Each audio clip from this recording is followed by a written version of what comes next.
yandi makuru turarebera hamwe abasore babiri babica bigacika ku mbuga nkoranyambaga muri iki gihugu cy'u Rwanda, batangiranye ubuzima bugoye barabyina barihiringa ariko bigeze aho amafaranga aryoshye barashwanye. Abo ni abandi n'uwo bita Mukunzi Moise n'uwo bita Eric Dance tuzi kuri YouTube, TikTok na izo mbuga ni imbuga bakunda gukoresha cyane barimo kwamamaza indirimbo z'abahanzi bagiye batandukanye. Biravugwa ko Eric ariwe uwitwa Eric Dance arimo babyita ngo iki mu kinyarwanda, arimo nkaho yitaza mugenzi we. Impamvu dukurikiranye uburyo Moise Mukunzi yabinyujije kuri TikTok mu magambo ye agira ati Eric turaziranye cyane, uranzi nanjye ndakuzi, sinzi uburyo ushobora kuba ari wowe ushobora kuntuka aka kageni, noneho akarusho ukantuka ku babyeyi banjye kuri Mary cyane kandi uranzi neza.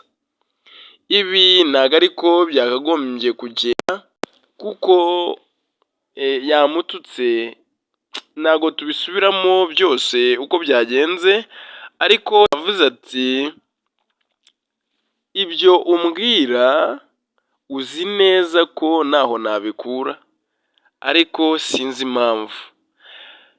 Ikintu gishobora kuba kirimo kukotsa ni amafaranga urimo kuvana kuri YouTube no twafondanye, arimo gutuma unyirengagiza ushaka ko nanjye nayaryaho. Rero aba basore babiri murabazi inshuro nyinshi ku TikTok, kuri YouTube barabica bigacika, Eric Dance na Mukunzi Moise. Nanjye ndumva nigeze kubabona kuri TikTok mu gihe cya kera bagitangira gukorana. Ngaho nguko reka dukomeze turebera hamwe.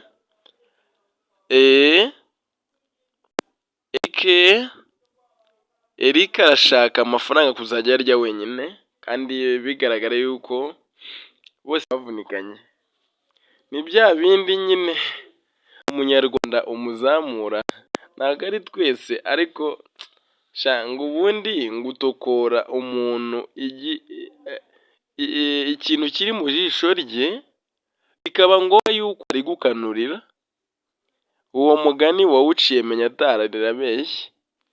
Mu yandi makuru tureba kuri Nyambo Jessica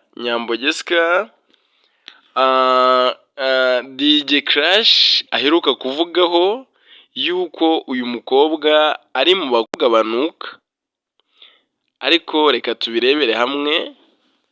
Ntago byari bikwiye umukobwa yasibye umukobwa mugenzi we ngo aranuka, ntago byari bikwiye. Hari umuntu wanditse agira ati birashoboka kuba wamenya mugenzi wawe anuka ariko wowe ntumenye uburyo unuka. Bakoze igenzura bashobora gusanga unuka kumurusha.